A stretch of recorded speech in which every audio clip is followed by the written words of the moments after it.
Yes, oke. Oke, selamat pagi di Jerman ya, tapi selamat siang di Indonesia ya. Iya. Oke, thank you sudah join lagi gitu ya. Udah 2 minggu yang lalu kita cek ombak. Hari ini beneran serius ya. Hari ini kita mengalir di ombak. Ayo ya, mengalir di ombak ya. Mengarungi, mengarungi ombak. Masih 2 menit lagi loh. Mau nunggu yang lain dulu atau Iya, kita tunggu dulu ya, 2 menit ini ya. ya? Yep. Semoga semua Blues lu bagus. Dapat dari mana? ini Beli di mana? Hmm. di Thailand. Gue kira ini apa? Tenun Sumba. Mirip. Enggak. Di Chiang Mai waktu konferensi sih. Oh, berarti 2 tahun. 3 tahun lalu ya. Udah lama kan? Ya udah lama. Jarang dipakai, mau kemana pandemi kan. Iya bener. Gue juga kadang ke apa? Home office pakai baju rumah. Tapi untuk ini biar kesehatan mental kita juga tetap terjaga kayak berasa kerja, ini sih tetap mandi kayak biasa, tetap pakai baju sih kalau aku. Jadi mengkondisikan supaya mau kerja, kalau nggak males nanti. Iya, emang. Iya, itu salah satunya sih, tetap berstamina bekerja di masa pandemi. Bangun seperti biasa, mandi ya. Iya. Kalau nggak gimana ya? Oke, Ya cuma lumayan lah kalau apa kalau kerja dari rumah kan nggak mesti macet-macetan, setuju. langsung depan komputer selesai. Nggak ada Iya. waktu transport. Dan tidak Iya, perlu, iya, tidak perlu ini ya, takut sama polisi. Kalau, ups itu ya, pengalaman kita. kayak kita berdua ya kak ya, aduh. Itu masa lalu, Chris, masa Oh ya, lalu. oke lah. Oke, pas banget jam Oke. satu ya. Kita mulai aja. Nanti siapa tahu banyak yang nonton setelah kita record justru ya. Berharap sih Hmm. banyak yang nonton juga. Selamat siang semuanya, gitu ya. Menyapa dimanapun teman-teman berada. Ini ada yang sudah hadir juga. Hai Lady, gitu ya. Ibu Lady, gitu ya. Atau kakak atau siapapun itu, terima kasih sudah join. Hari ini kita bahas apa, Kak? Karena Oh, minggu lalu kita sudah cek ombak gitu ya. Minggu ini kita sepakat buat eh temanya mengarungi. mengarungi ombak bersama ya nanti ya. Aduh ya supaya memang kita chatnya kita bentuk kita kasih nama ya WeChat ini hari ini kita akan bahas tentang mengelola emosi ya di masa pandemi. Mengelola emosi nggak di Hmm. masa pandemi aja susah ya, apalagi di masa Iya. pandemi kan gitu ya. Nah gimana nih kabarnya di sana? Kenapa sampai topik ini tercetus Kak? Mungkin.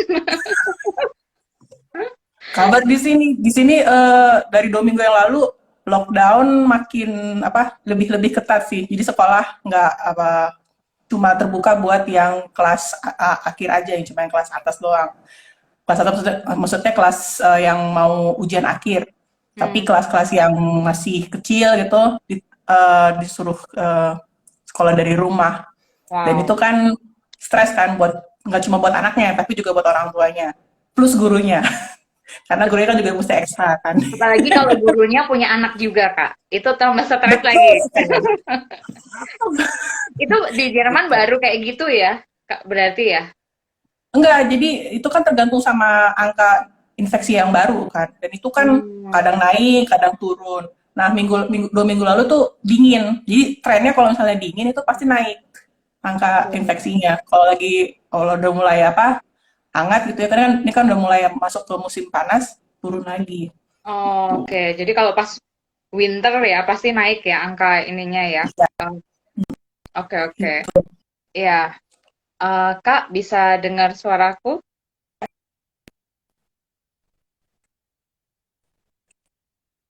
Halo, Kak Siska. Lu bisa dengar suara Oke, gua nggak? sambil mungkin nunggu Kak Siska juga yang udah, Udah. udah ya. Udah. Tadi agak muter-muter gitu. Oke. Ya, Oh. oke. Ini Sudah juga oke. stres nih masa pandemi nih, internet. Betul. Koneksinya putus nyambung ya, nggak hanya hubungan ya, Iya. tapi koneksinya gitu ya. Dan itu bisa bikin putus beneran relasi sih gitu ya. Gara-gara internetnya yang nggak bagus juga ya. Oke, Hmm. ya. Jadi kita tadi sampai mana? Oh ya, gara-gara itu ya, apa namanya, winter jadinya naik ya, Hmm. angkanya COVID ya kalau di Jerman ya. Kalau di Indonesia kayaknya nggak kenal musim gitu ya. Musim Lebaran kayaknya nanti bakalan ini, atau Iya, liburan sih lebih tepatnya ya. Kalau di sini ya di Indonesia gitu. jadi musim di mana orang banyak pergerakan, banyak Betul. mobilitas itu Betul. beresiko. Betul. Beresiko banget. Makanya pemerintah juga di Indonesia sih cukup ketat ya, untuk supaya nggak mudik gitu. Cuman tak pada bandel juga sih beberapa udah pada pulang duluan gitu ya. Ada yang kayak gitu sih gitu. Ya semoga Hmm. yang mendengarkan gitu ya. Nah apalagi nih gitu ya pas banget temanya Kak hari ini tuh. Kenapa? Karena mengelola emosi di masa pandemi kan salah satunya adalah nggak boleh pergi kemana-mana. Padahal udah libur loh gitu kan. Iya, Udah libur nggak boleh kemana-mana. Oh my, mau kemana gitu ya. Ke mall lagi kalau Jabodetabek ya. Jadi ya itu iya. mungkin temanya bener ya. Oke, sebelum nanti kita bahas nih tema hari ini tentang mengelola emosi di masa pandemi, Kak. Mungkin kenalin dulu deh gitu ya program kita ini WeChat, Psikologi gitu ya, bukan Sai Malu ya, gitu ya. Jadi ngapain sih Kak gitu ya program chatting Sabtu siang ini Kak? Iya, jadi WeChat itu ejaannya WICHAT. Jadi itu singkatan dari Waktu Indonesia Chatting. Nah, itu satu platform, satu tempat yang diinisiasi sama Chris dan saya untuk kita tempat ngobrol kita sambil ngobrol-ngobrol santai tentang kesehatan mental kita semua gitu. Dan kegiatan kita akan ada chatting Sabtu siang seperti hari ini dan juga nanti akan rutin setiap 2 minggu sekali. Jadi formatnya kita ngobrol seputar kesehatan mental. Nanti teman-teman yang lihat juga boleh kasih saran atau mungkin kasih pertanyaan, kasih komentar. Jadi kita chatting lah istilahnya santai. Tapi juga topiknya tetap serius, serius tapi santai. Setuju. Tuh. Lalu nanti untuk teman-teman yang butuh lebih mendalam bicara mengenai satu topik kesehatan mental pribadi, misalnya bisa hubungi Bu Kris di Instagramnya untuk DM DM. appointment. Bisa DM Ibu Kris di Instagram untuk buat kerjanya atau untuk buat appointment eh, untuk telekonseling tuh. Ya, Dan kita juga ada rencana nanti mau buat webinar juga, web seminar gitu untuk bahas satu topik kesehatan mental secara mendalam tapi juga umum buat semuanya. Jadi kalau mau yang privat ke Ibu Kris, kalau umum nanti kita ada webinarnya gitu. Jadi kita berusaha bikin satu platform, satu tempat yang santai lah buat kita bicara kesehatan mental gitu. sip. Dan tapi nggak semua kenal kita berdua loh. Oh Temenku nggak kenal iya, kamu nggak kenal temenku. oh iya. Kita harus Iya, kenalan jadi dulu kita ya. kenalan dulu. Benar. Oke, katanya kalau nggak kenal maka nggak sayang ya. Oke, izinkan saya memperkenalkan diri. Nama saya sesuai dengan yang ada di IG, namanya Kris Hervina Rani Lidiawati. Kalau disingkat KRL, kereta ya, gitu ya, enggak ya? Enggak ya. Ya, oke. Tapi biasa dipanggil nama depannya Kris. Saya bekerja sebagai pengajar di Fakultas Psikologi Universitas Pelita Harapan. Kerjaan yang lain jadi apa ya, peneliti, pengabdi masyarakat gitu ya. Kadang-kadang siaran juga di Hotline gitu ya bersama tim parenting with Heart gitu ya di Yayasan Buser Emas gitu. Dan mungkin ada yang kegiatan yang lainnya nanti sambil kenalan di webinar kita. Tunggu ya. Gitu ya, itu dari saya gitu ya. Sekarang gantian kenalan Kak Siska nih. Ya, saya Francisca, alumni dulu bareng sama Chris, alumni Tarumanegara, klinis anak. Chris ambil klinis pendidikan, saya ambil klinis anak, dan sekarang saya tinggal di München di Jerman, dan bekerja sebagai psikolog di daycare untuk anak-anak berkebutuhan khusus, remaja berkebutuhan khusus gitu.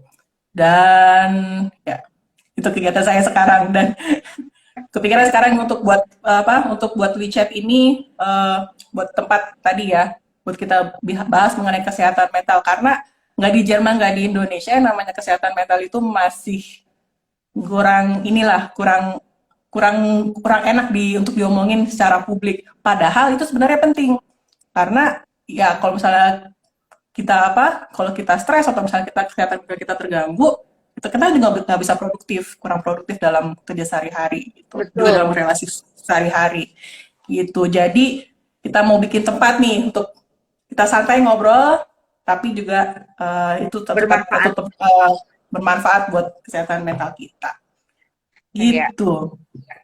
Oke.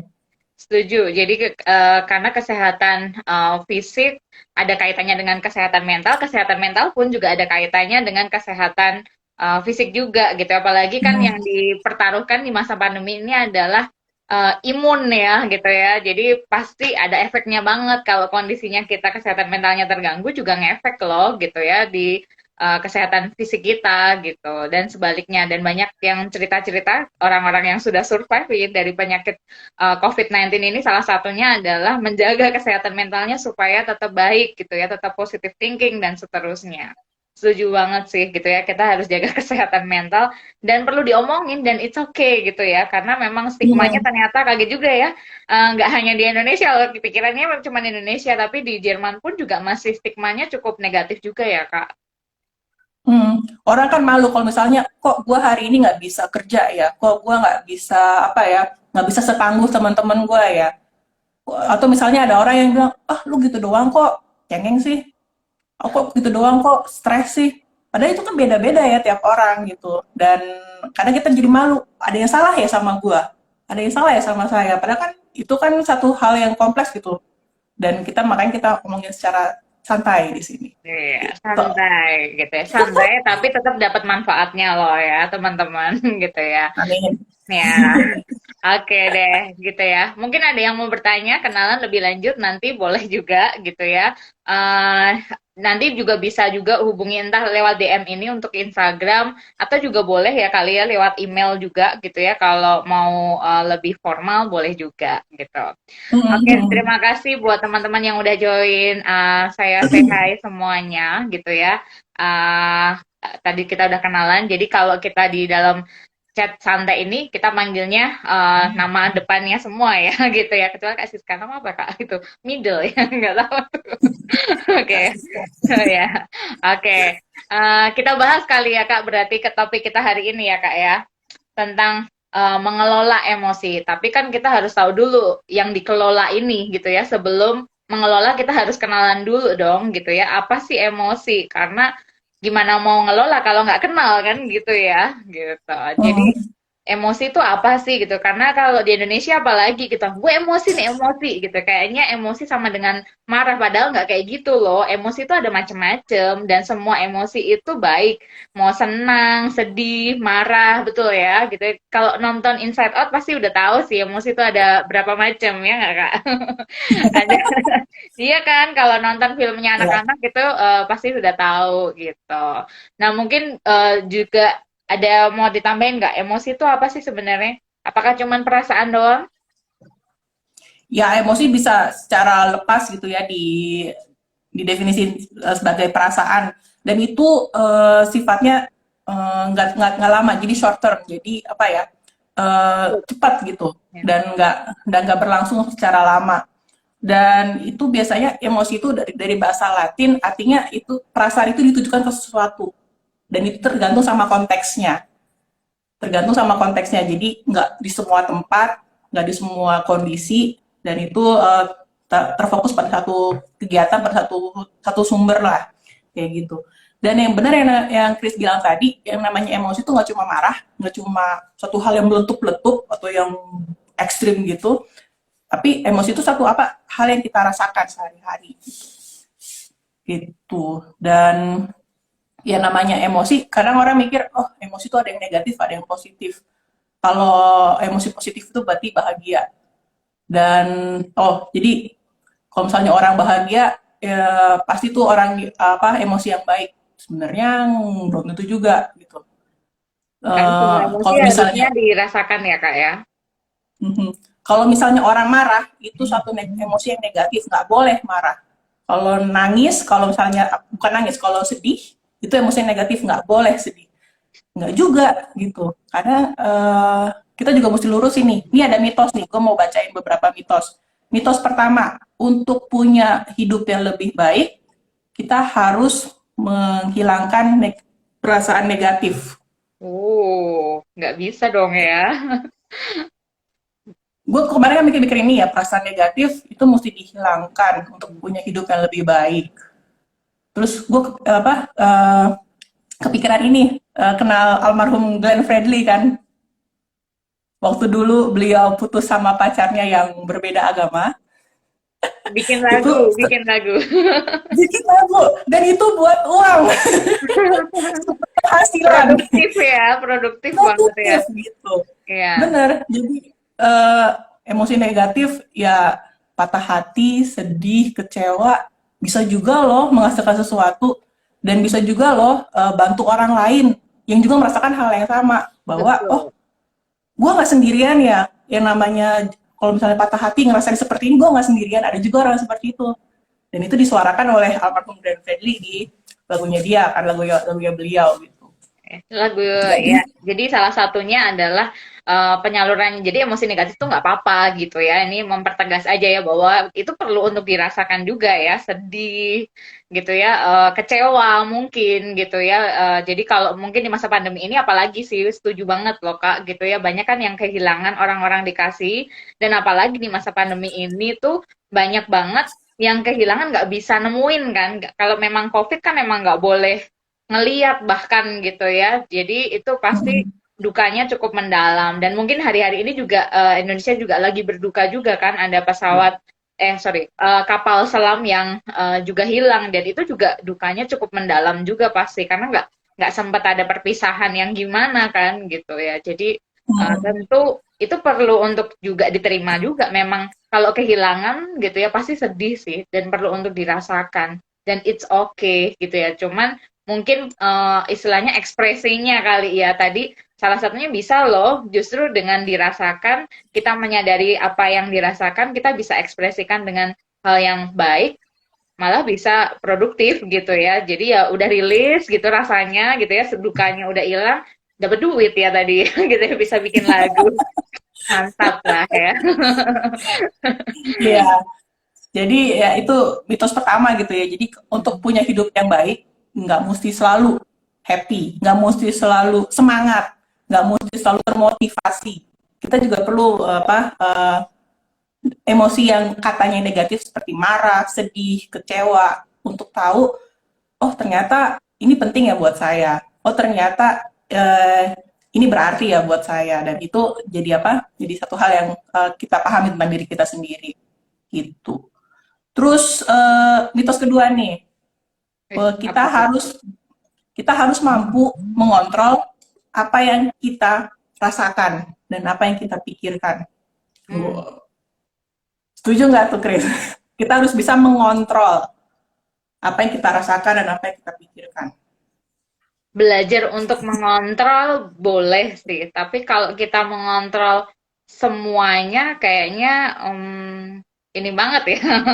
Siapa kita ya? Tapi mengontrol diri sendiri memang PR-nya kita kan sebenarnya ya.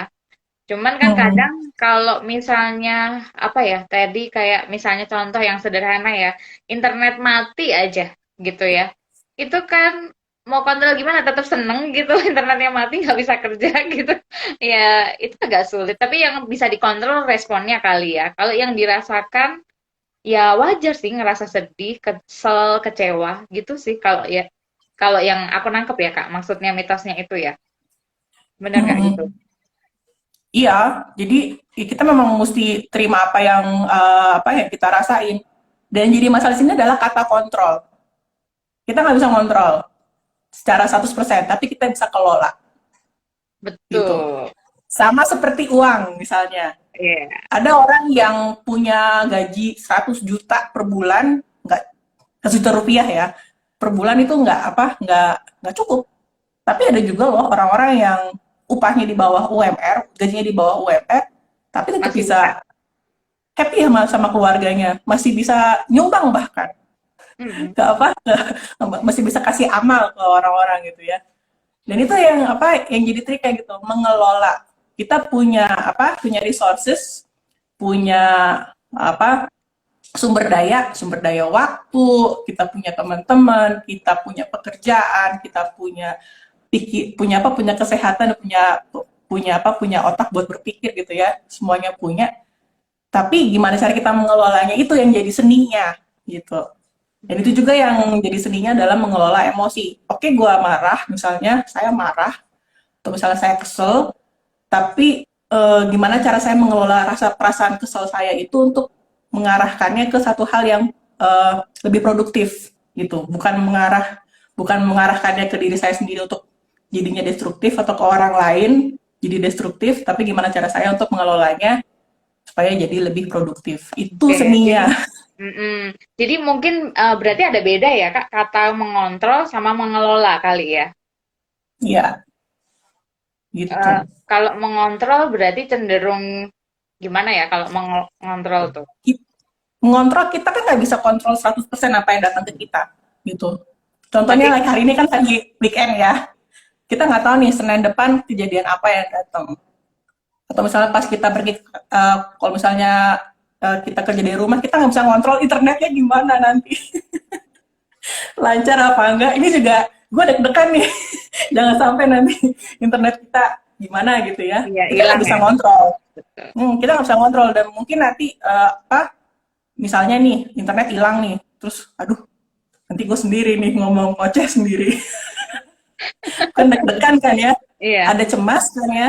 Oke, ya. cemas. Tapi tetap Dikelola. berusaha untuk mengelola. Oke, itu kan kejadian baru di kepala doang, nggak kejadian sekarang gitu. Jadi Hmm. oke, gue fokus apa yang terjadi saat ini, apa yang percakapan yang ada saat ini, fokus di situ dulu. Kalaupun misalnya nanti terjadi apa-apa, kita improvisasi lah gitu. Oke. Jadi memang Kadang kecemasan itu nggak kejadian gitu, cuma cemas doang. ya hanya terpikir ya gitu ya, dan juga benar sih kata kuncinya memang kita mengelola itu ya, karena memang perasaan itu nggak bisa dihindari juga, perlu untuk diterima dan gimana nanti akhirnya diekspresikannya dengan tepat gitu kan ya, makanya ada Hmm. kecerdasan secara emosi kan gitu ya. Hmm. Jadi beda-beda ya, ada orang yang memang mampu gitu ya, bisa mengenali apa yang dirasakan dan juga memahami juga orang lain kan akhirnya gitu. Karena kalau nggak kenal ya gimana mengelola juga ya gitu. Oke, setuju ya. Berarti bukan untuk mengontrol tapi mengelola gitu ya. Itu tadi salah satu Iya, mitosnya ya. Oke, ini menarik loh gitu ya. Karena kadang kalau ngomongin kecerdasan tuh orang yang bisa mengontrol, padahal yang lebih tepat mengelola kali ya gitu ya. iya. Kayak dibilang tadi gitu, kita nggak bisa ngontrol semua yang terjadi sama kita, dan kita juga nggak bisa ngontrol diri kita 100% gitu. Misalnya, eh, contoh mau sidang skripsi gitu ya, udah tahu nih yang namanya sidang skripsi itu langkah-langkahnya adalah seperti ini, udah dengar dari teman, udah di briefing sama dosen, terus juga udah mungkin ada eh, udah Tips-tips. tahu lah segala, udah kumpulin tips-tips gitu ya. Oh, udah kepikiran nih, udah planning. Oh, nanti kalau misalnya ujian skripsi, gue mesti gini. Kalau dosen nanya ini, mesti tarik napas, semuanya. Dan pada Relaksasi. saat hari hanya bisa semua blank. Kita nggak bisa kontrol diri kita sendiri juga loh. Kita juga mesti terima itu bahwa ya namanya diri kita juga eh, nggak bisa kita kendalikan semuanya. Gitu. Makanya penting untuk mengelola. Dan nama mengelola itu juga satu seni yang dipelajari seumur hidup sebenarnya. Jadi Nggak nggak harus jaminan. seketika ya Kak ya. Jadi memang harus dilatih. Ini karena skill kan ya. Hmm. Setuju. Dan itu juga penting juga tuh untuk tahu bahwa ini adalah skill. Benar kata Chris tadi. Ini adalah skill, artinya bisa dipelajari. Nggak ada orang yang dari baby langsung bisa mengelola emosi gitu ya. Mama, kamu tidak perlu menangis, atau misalnya pas main sama kakak atau adiknya, rebutan mainan, oh ya udah buat kamu aja. Itu mungkin sulit ya. Dari kecil, dari lahir udah bisa mengelola emosi. Itu satu hal yang dipelajari terus menerus, bahkan sampai apa? Sampai tua gitu. Betul. Karena kan yang namanya perubahan itu selalu terjadi sama kita, termasuk pandemi ini gitu. Mm. Pandemi adalah perubahan yang perlu juga kita kelola, gimana respon kita menghadapi si pandemi ini. Ya, Gitu. dengan segala aturan yang ada ya. Oke. Iya. Ada mitos lagi nggak Kak ini Kak? Mitos yang selanjutnya mungkin bisa kita bahas ini. Kalau kamu nggak bahagia, ada sesuatu yang salah sama diri kamu. Hmm. Kalau kamu nggak bahagia ada sesuatu yang salah, wow, gitu ya. Jadi kalau sedih salah ya kak ya. Kalau Ya. lagi kesel juga salah ya. Oke, itu mitos yang berikutnya ya. Karena memang ya manusiawi dong ya, bisa senang sedih ya. Mm-mm. Mhm. Dan yang namanya emosi kan seperti dibilang tadi itu short term, jadi nggak menetap Ya kalau gitu. menetap jadi Itu gangguan bisa nanti. berubah-ubah. Iya, kalau gangguan itu bahasan yang lain dan mungkin Ya, kalau mau bicara secara secara mendalam. lebih mendalam dan privat bisa hubungi Bu Kris nanti telekonseling gitu Oke, ya. ya. Jadi ya itu juga satu mitos gitu, kalau nggak bahagia berarti ada yang salah sama kamu ya. Enggak juga gitu. Karena ya emosi itu kan satu hal yang mengalir gitu. Jadi bisa mungkin pada saat ini lagi hari ini seneng, besok mungkin aduh nggak senang enggak, tapi juga sedih juga enggak. Besoknya lagi kok kayaknya hari ini mendung banget ya di hati, mendung di hati Wih. Padahal cuaca di luar cerah ya kak ya. Oke, gitu. ya. Bukan berarti bahwa oh ada yang salah nih sama diri gua. Ya mungkin ada beberapa hal yang nggak berjalan seperti biasanya, tapi bukan berarti itu semua satu hal yang salah sama diri kamu gitu. Hmm. Gitu. Oke deh. Oke, juga boleh di chat itu juga sudah ada pertanyaan. Nanti kita tampung dulu ya. Kita bahas Mm-mm. dulu sebentar. Nanti kita baru kita akan jawab beberapa pertanyaan. Silahkan kalau punya pertanyaan juga boleh ditaruh di chat gitu ya. Nanti kita akan akomodir untuk jawab di akhir sesi gitu ya.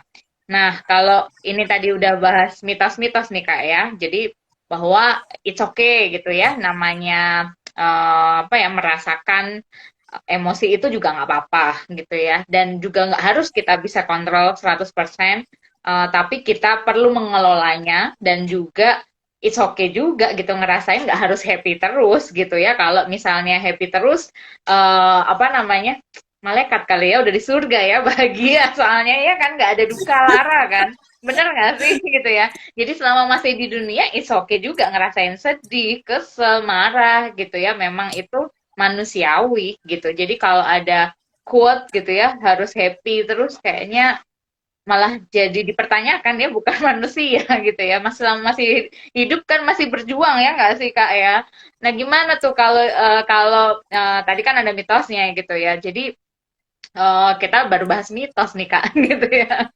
Eh, Kalau punya pertanyaan nih, sebenarnya emosi ini ada kaitan juga nggak sih sama yang kita pikirkan? Kan katanya kalau kita berpikir supaya tetap bahagia, nanti bakalan tetap bahagia kak, tetap senang gitu, meskipun lagi diputus gitu, gitu ya. Bener nggak tuh ya? Bisa nggak kayak gitu? Gimana tuh? Ya, Emosi atau kognisi dulu ya? Gimana kak? ya itu agak-agak gimana ya ngomongnya, tricky gitu. Karena yang namanya emosi, kadang kan orang mikir perasaan itu ada di sini, ada di dada gitu ya. Wih, Tapi secara biologis perasaan sebenarnya ada di sini, ada di kepala. Tapi karena yang otak ngontrol kita ya. ya ada di otak bagian tengah. Ada satu apa fungsi itu sistem limbik yang ngatur emosi. Tapi yang ngatur juga yang mengelola itu adalah di sini gitu, di prefrontal cortex kita, di apa di pemikiran logis kita gitu. Jadi, yang namanya emosi itu kan satu penilaian kita terhadap satu situasi. Misalnya, situasinya adalah uh, punya anak umur 5 tahun, terus kemudian anaknya guling-guling di supermarket, bilang, Mama, aku mau beli coklat. Itu satu situasi, satu kondisi. Dan kemudian kita, kognisi kita kasih penilaian. aduh saya malu, aduh kok anak seperti ini sih, aduh saya marah, kamu kenapa seperti itu, kan mama udah janji kalau misalnya kita makan, kita nggak beli coklat, kita cuma beli hal apa sembako doang, misalnya seperti itu gitu ya. Nah, itu makanya yang namanya emosi sama yang namanya kognisi atau pemikiran kita tuh nggak bisa dilepas gitu. Penilaian Saling kita dari berkaitan satu situasi, dengan yang lain. Ya. gimana kita menilai sebuah situasi itu nanti akan mempengaruhi emosi kita. Jadi ya namanya emosi atau kognisi mana yang lebih dulu, ya, itu susah juga gitu. Dan yang Karena namanya memang emosi ada juga teorinya terpengaruh. ya Kak ya. Jadi Hmm, ya berpikir bahwa memang lagi marah, baru berespon saya senang atau marah atau takut, bener nggak? Masih ingat nggak? Jadi kan ada ya teorinya tentang emosi. Yang mana duluan sih sebenarnya responnya secara fisiologisnya, perilakunya, atau sebenarnya gara-gara interpretasi kita yang ada di kognitif kita. hmm, Yang namanya tubuh kayaknya saling berkaitan ya nggak sih? Kalau kita udah pahamin sekarang ya, nggak bisa yang mana duluan gitu kali ya berarti ya. Jadi itu semua berlangsungnya cepet lah dan itu simultan Iya. gitu. Second ya hitungannya ya. Kan kita juga Hmm. kalau otak kita nangkep ya kalau kena sesuatu gitu ya, misalnya diserempet mobil aja gitu, mobil antar mobil itu kan nggak pakai mikir ya gitu ya. Karena di Indonesia kan banyak langsung buka jendela, langsung melotot lah, ada yang langsung berespon apalah gitu kan, bener ya nggak sih? Emang, tapi juga ada satu momen di mana otak kita juga sudah jalan. Ya udahlah, mungkin dia lagi terburu-buru atau apa ya udah kita ngalah. Ya itu kan berarti juga skill yang dipelajarin juga ya gimana kita mengelola emosi di jalan misalnya gitu ya. Jadi itu uh, ya balik lagi ya ke bahwa itu skill juga ya yang harus kita pelajarin kan ya. Mm-mm. Hmm. Ya namanya apa, penilaian dan emosi dan juga respon fisiologis itu kadang-kadang jalannya langsung gitu. Oh Iya. ya, ngomongin tentang ini, tentang bawa mobil, tentang mengendarai mobil, kan gue juga apa bikin SIM kan, dua tahun yang lalu ya, 3 tahun yang lalu, buat apa strategi mengemudi di Jerman. Dan jalanan di Jerman itu beda banget sama di Jakarta, teratur sekali, dan Lurus-lurus ya. kemudian ya peraturan itu bukan dibuat untuk dilanggar, Itu tapi hanya di negara kita, jangan di sana ya. tapi memang peraturan apa diikutin secara ketat gitu ya. Dan waktu belajar belajar nyetir mobil itu, saya punya pengalaman yang kurang enak lah,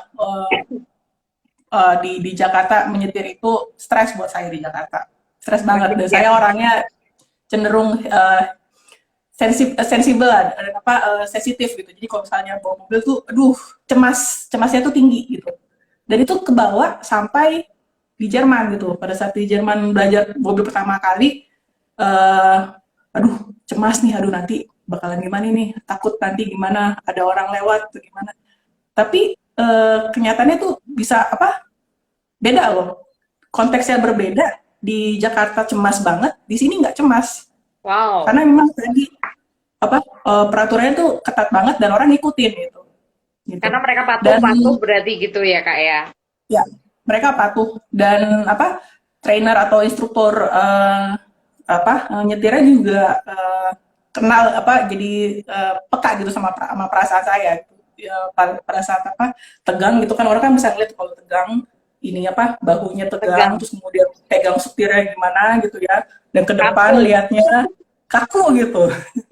Terus dia bilang oke, pas udah lewat lampu merah misalnya nih ya, udah lewat lampu merah, oke sekarang tarik nafas, buang nafas, dan dia ingetin itu terus gitu. Dia bilang gini, kamu nggak bisa tahu nanti akan ada kejadian apa, dan kamu nggak akan bisa mengantisipasi semuanya. Mungkin aja nanti ada pesawat jatuh gitu ke atas mobil kita nggak bisa tahu. Tapi pada saat kamu bisa relax, tarik nafas. Dan itu tips yang dia selalu berikan sama saya gitu ya. Dan akhirnya ke bawah sih apa sampai sekarang gitu gitu. Jadi ketika apa mendekati lampu merah agak tegang gitu ya. Lampu merah selesai, ambil nafas Karena memang gitu. itu salah satu strateginya ya, buat nenangin emosi kita, stabilin ya, at least ya. Gitu. Dan yang namanya tadi kaitan lagi sama kognisi gitu ya. otak kita itu prefrontal cortex yang ngatur pemikiran logis ini, pemikiran logis kita itu kerjanya nggak otomatis loh. Itu kerjanya nggak otomatis. Apa, prefrontal cortex kita ini satu bagian otak yang mesti tetap dilatih. Beda sama emosi. Amigdala. Iya, amigdala. Yang Nyala namanya apa? terus. Ya, sistem limbik kita itu kerjanya lebih otomatis dibandingkan sama pemikiran logis. Jadi kita perlu buat satu ruang, entah waktu ataupun ya ruang waktu sih lebih tepatnya, di mana kita kasih kesempatan untuk otak kita kerja gitu.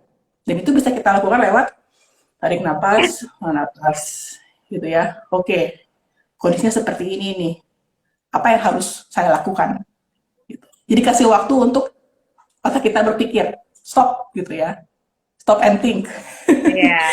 Bisa Jadi, juga ada beberapa yang pakai juga teknik selain ngambil nafas, kalau bisa di apa namanya, di dekatnya ada air minum juga buat nenangin, juga salah satunya bisa ya Kak ya, minum air putih gitu ya. Ada yang ngitung Kak, ngitung sebelum lo marah, sebelum ngucap apa, ngitung dulu di otak 1 sampai 10 dulu.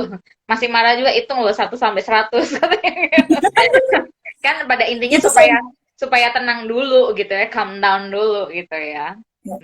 itu sampai kepikiran, oke, saat ini gue marah dan mesti ngitung, itu juga satu keterampilan yang mesti diasah loh. Betul. Kadang kita kan otomatis gitu loh, ketemu orang situasi yang bikin marah langsung wah marah gitu.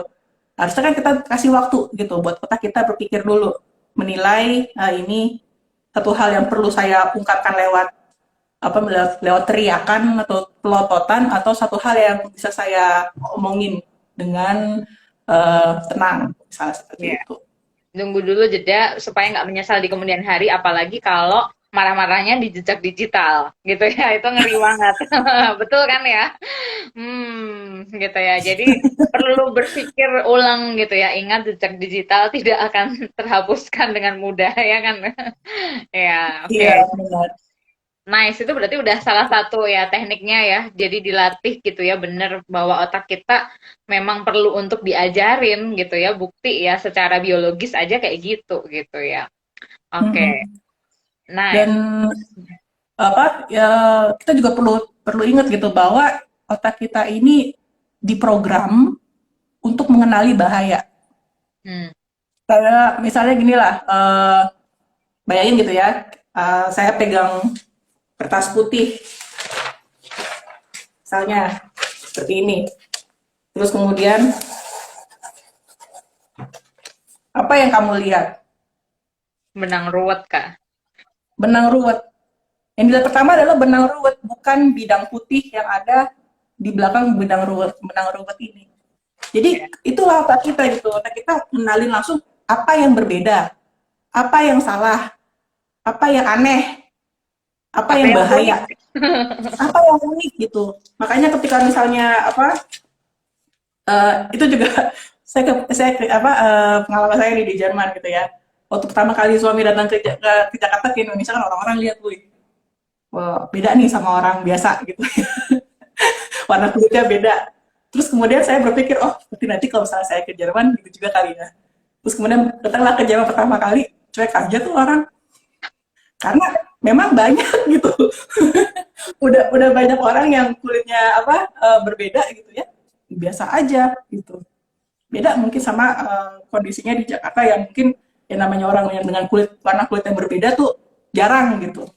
Nah, itu juga yang terjadi di otak kita. Otak kita tuh terprogram untuk ngenalin bahaya, ngenalin mana yang aneh gitu. Karena nantinya kita bayangin lah ya, otak kita kan masih secara evolusi masih kayak ribuan tahun yang lalu lah nenek moyang kita. Belum terlalu banyak perubahan lah. Dan nenek moyang kita dulu ketika, maksudnya nenek moyang itu jauh banget ya tuh, ribuan tahun yang lalu itu masih harus berpikir gitu. Ini nanti ketika misalnya saya berburu, ada binatang buas nggak ya? Dan memang buat mereka itu penting karena mereka harus segera survive gitu, entah flight, fight, atau freeze gitu kan. Tapi buat kita Atau sekarang, ditombak kan? atau ditambah gitu, mereka mungkin nenek moyang kita mesti reaksi cepat gitu. Betul. Tapi kalau kita sekarang kan, kayak sekarang kita nih misalnya natap layar, apa sih apa ya, bahaya yang bisa langsung datang ke kita minim kan, paling internet lag. Hilang ya. Iya. Ya. Apakah mungkin nanti ada apa, ada pesawat nyasar depan rumah? Mungkin, cuma kemungkinannya kecil gitu. Kecil. Dan itu yang kurang apa ya, yang kurang pas lah dengan settingan otak kita gitu loh. Hidup kita sekarang sudah lebih aman, tapi otak kita masih apa, masih diprogram untuk cuma untuk lebih cepat berfokus pada hal-hal yang salah, hal-hal yang aneh, hal-hal yang negatif gitu. Jadi Oke. memang perlu dilatih nih otak bagian depan Di program gitu. ya kak ya, kalau otak diinstal aja ya.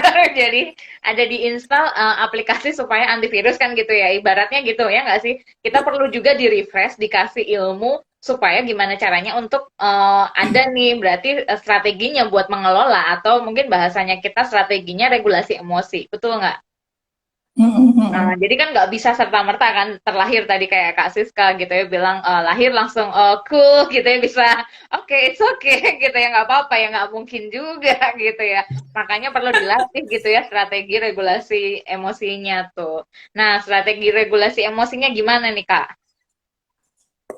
Nah, regulasi emosi itu strateginya banyak-banyak ya, dan ada yang saya bagi di sini jadi tiga. Ada yang segera, ada yang mesti refleksi dulu, dan ada juga strategi yang perlu kita lakukan untuk memaintain atau menjaga supaya itu tetap apa, supaya kita tetap ingat untuk regulasi emosi gitu ya.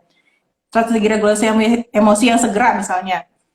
Ini strategi emosi yang bisa kita lakukan secara langsung, tapi secara jangka panjang mungkin nggak produktif, nggak konstruktif. Contohnya distraksi. Jadi misalnya apa ya, pasangan kita lagi apa, ngomel gitu. Kemudian perasaannya kita, aduh males banget sih, distraksi, cabut aja ah, ngopi gitu. Atau misalnya distraksi, nih gue nggak bisa ngerjain PR nih, pusing banget nggak bisa ngapa-ngapain, ya udah buka chatting, uh, atau buka Facebook, Dengerin buka YouTube Instagram, Kak. scrolling gitu ya, distraksi gitu ya. Itu secara jangka pendek mungkin bisa dilakukan, tapi secara jangka panjang apakah itu konstruktif atau enggak, itu perlu kita pikirin lagi gitu. Oke. Karena Kalau bisa misalnya, bahaya ya nanti buat relasi iya, dong ya.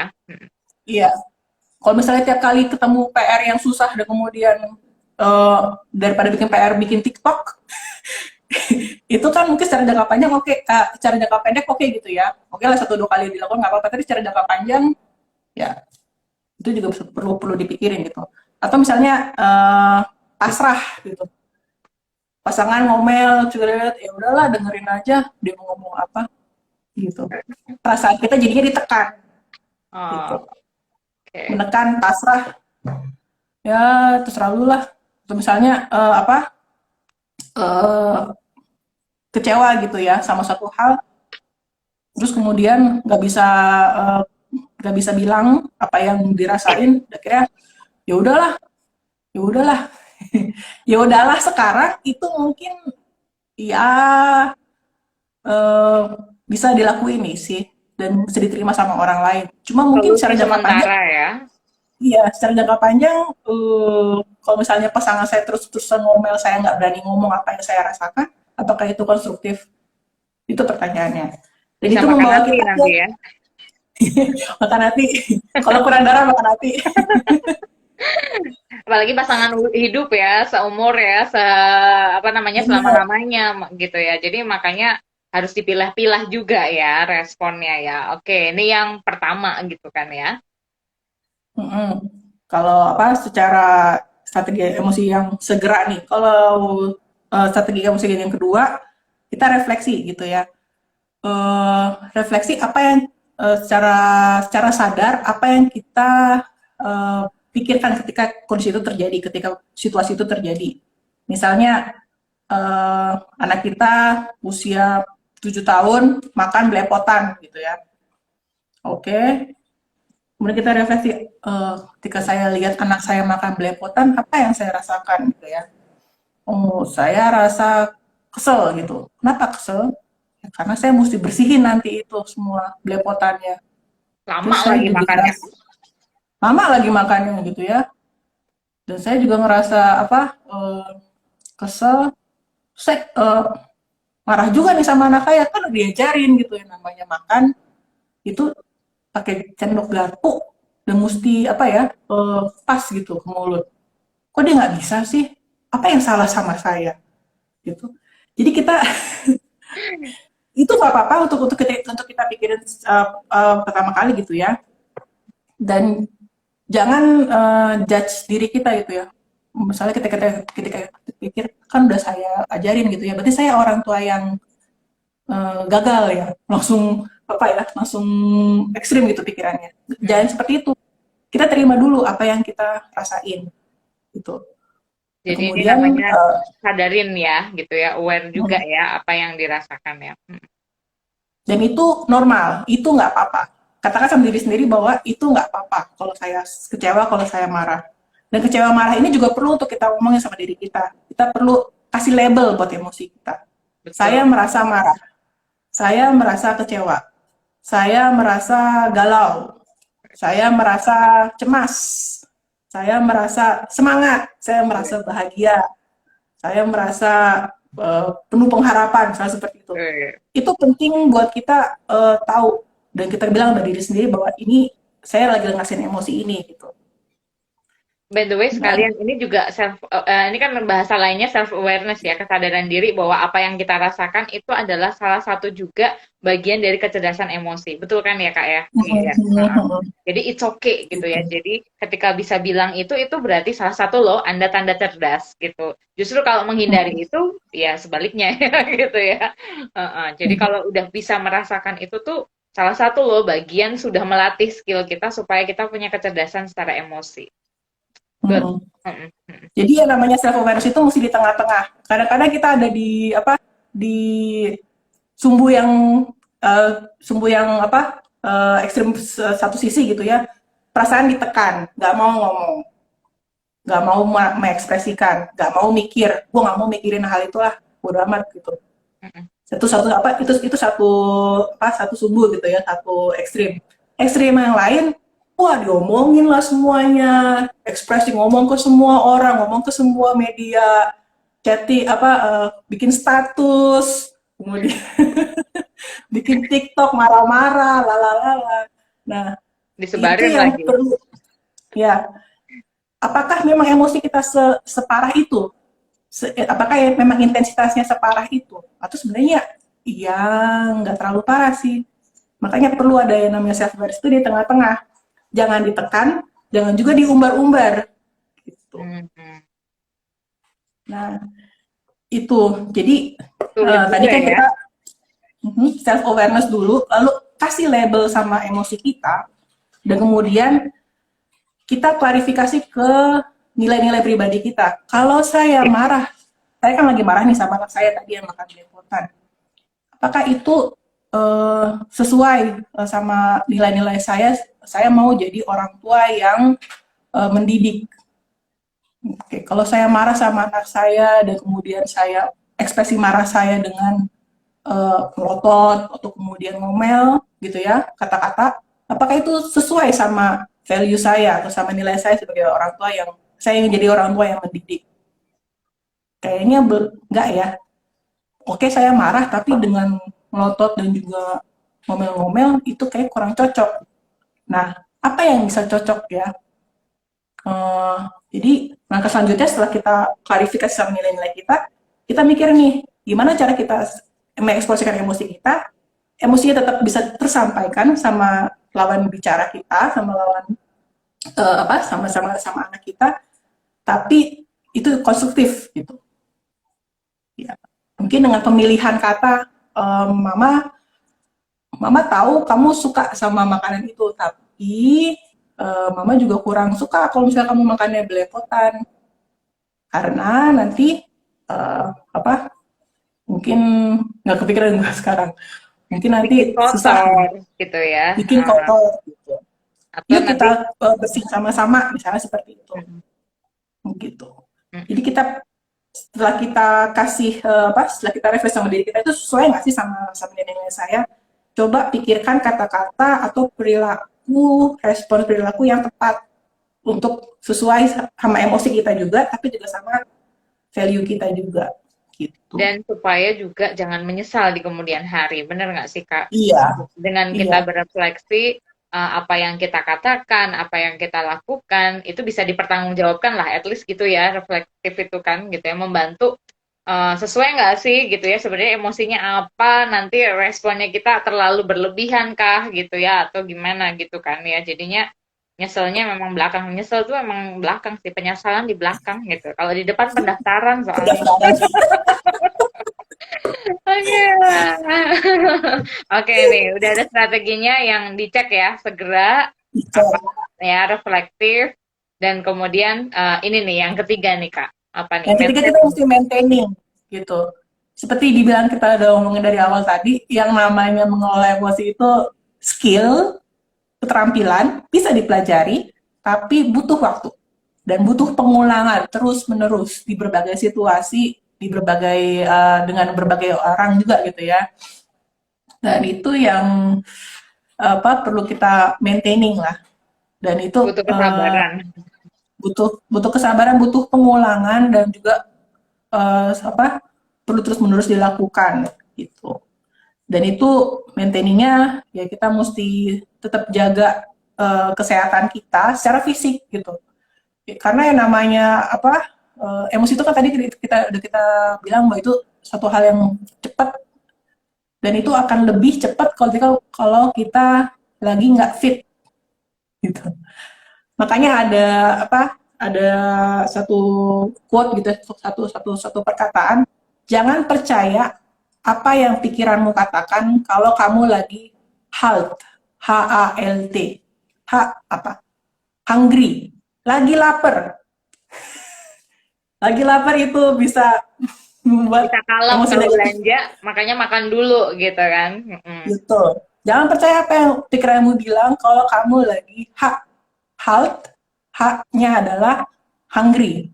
Nah, A-nya apa?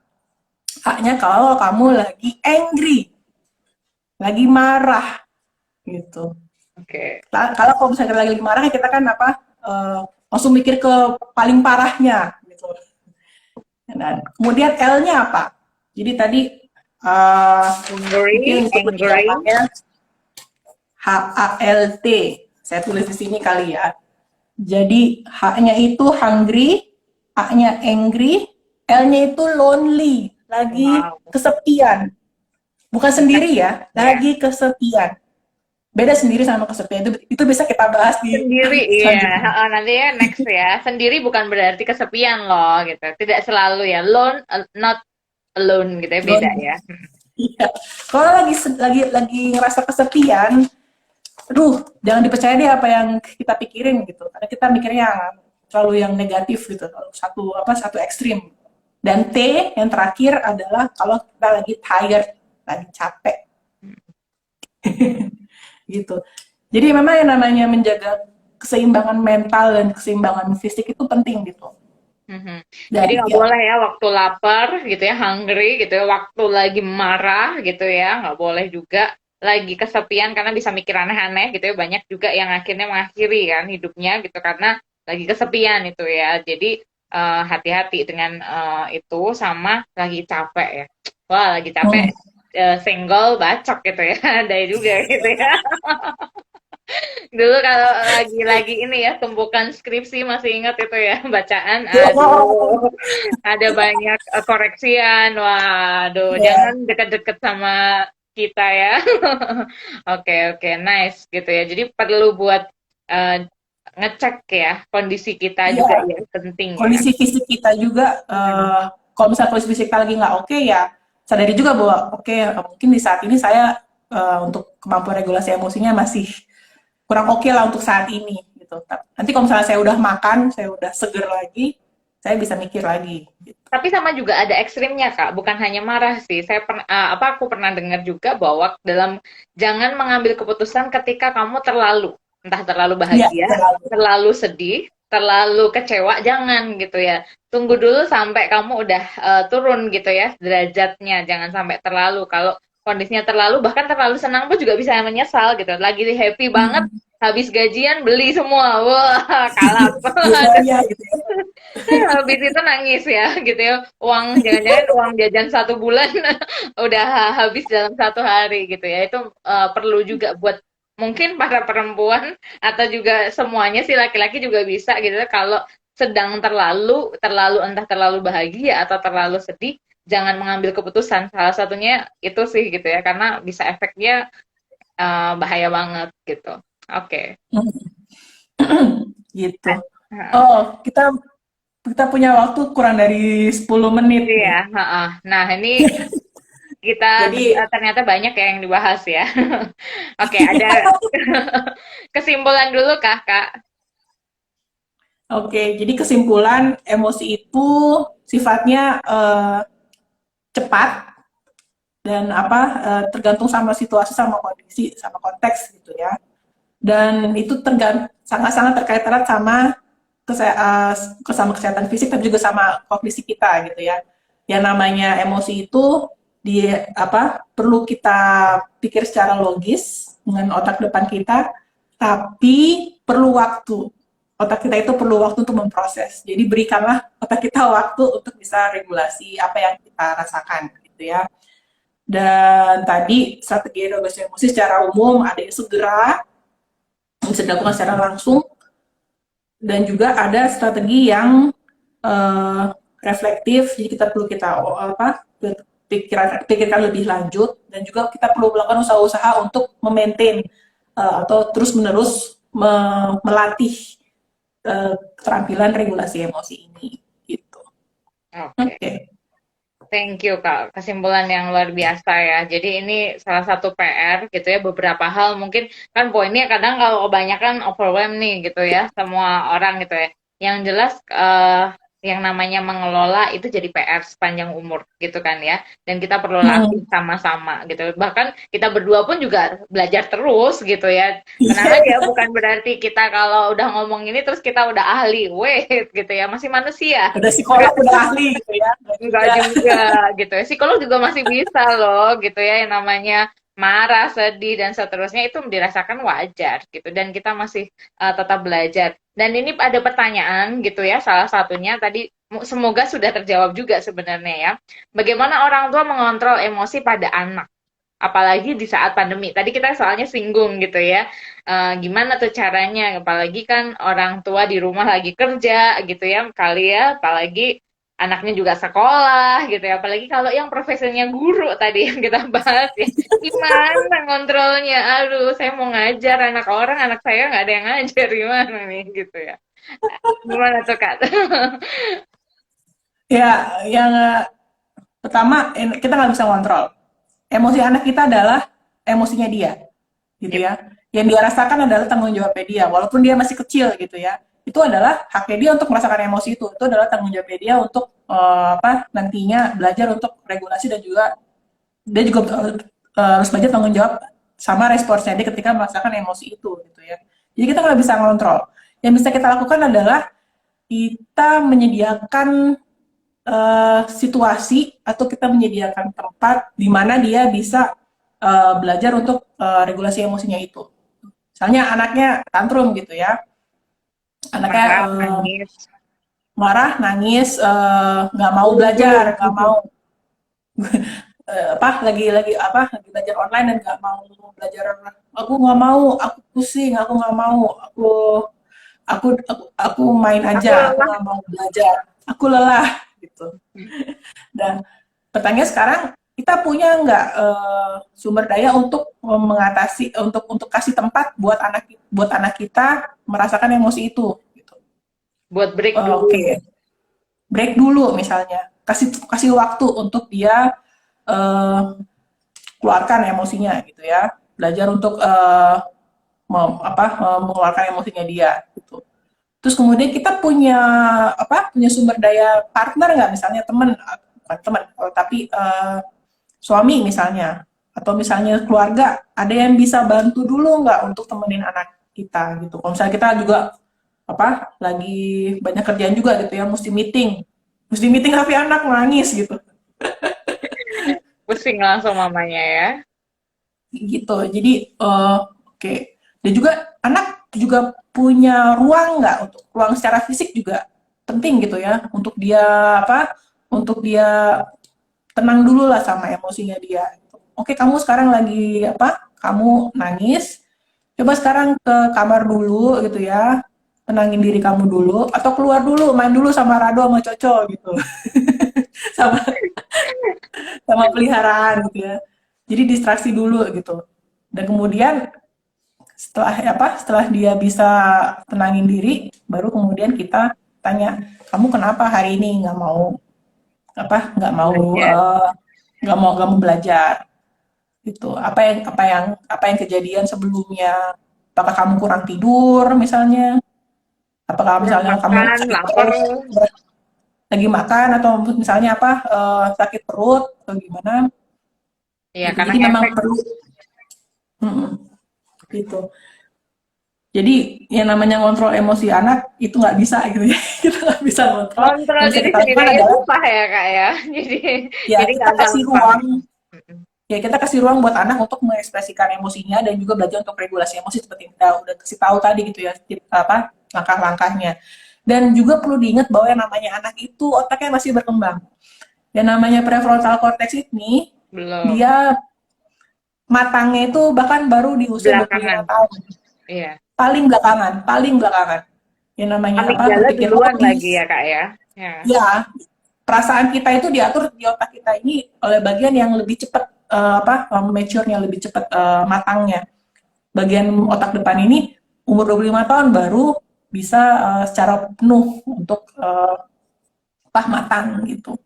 Oke. Nanti kita juga bisa bahas nih Chris, gimana nih mengatasi emosi, gimana membantu anak regulasi emosi. Mungkin di chatting berikutnya. Iya, oke. Jadi membantu ini ya, meregulasi emosi anak justru ya. Semoga Ya, pertanyaan dari ini kakak, mbak, atau siapa ya, Ibu Permata ya. Semoga sudah terjawab. Adakah pertanyaan yang lain atau mungkin ada usulan gitu ya buat IG untuk next ataupun juga IG live ataupun juga webinar jika ada request boleh loh gitu ya. Ini pas banget di akhir gitu ya. Kita janjinya cuma jam 1 sampai jam 2. Ternyata kalau bahas kurang ya. Makanya perlu diperdalam nantinya di webinar aja kali ya. Jadi nanti kita akan juga sebarkan gitu ya platform kita gitu ya tentang WeChat ini. Siapa tahu ada yang mau join gitu ya bertanya tentang entah kesehatan mental apapun ya, tentang topik apapun gitu ya, nggak hanya tentang regulasi emosi, tetapi ada hal yang lain juga boleh gitu ya. Apakah sudah menjawab